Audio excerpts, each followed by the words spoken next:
two identical cases and two completely different verdicts. The Italian Supreme Court has decided to extradite a Ukrainian suspected of involvement in the bombing of the Nord Stream gas pipeline in 2022.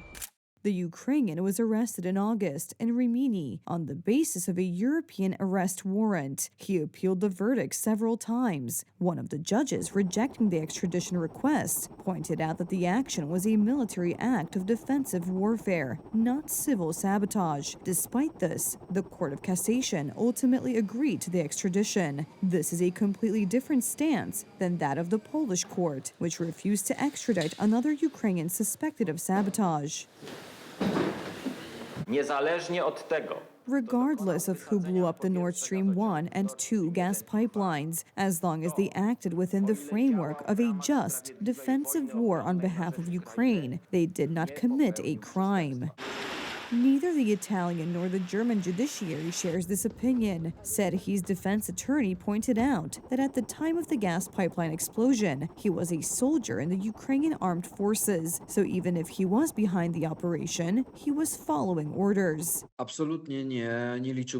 I would absolutely not count on a fair trial for this man in the Federal Republic of Germany, for the simple reason that the current policy of the individual chancellors of the Federal Republic of Germany has been, contrary to public opinion, relatively pro-Ukrainian, while public opinion in Germany is unfortunately pro-Russian. And if German courts are also contaminated by this, there is a very high risk that it will be a show trial, where this man will be in a very bad position. As analysts point out, Germany needs to prosecute and convict someone. The damage caused by the attack on the gas pipeline was enormous, but it is also a matter of image. 224 kilometers.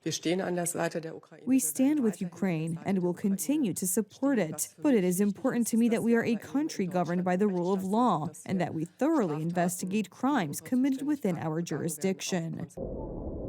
For a long time, it was believed that Russia itself could have carried out the sabotage. It had its own interest in doing so, a crisis that could discourage support for Kiev.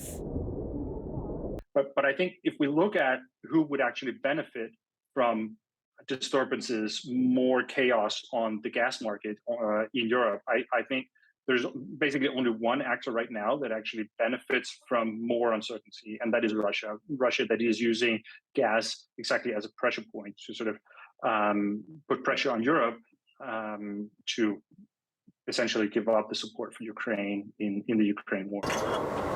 Ultimately, this did not work. In fact, it prompted Berlin to seek alternative gas supplies. However, it is not certain that the German authorities consider this an advantage. What is more, the lack of convictions for the attack on the Russian-German investment could cast a shadow over future relations between Berlin and Moscow, which many politicians in the Bundestag are certainly counting on.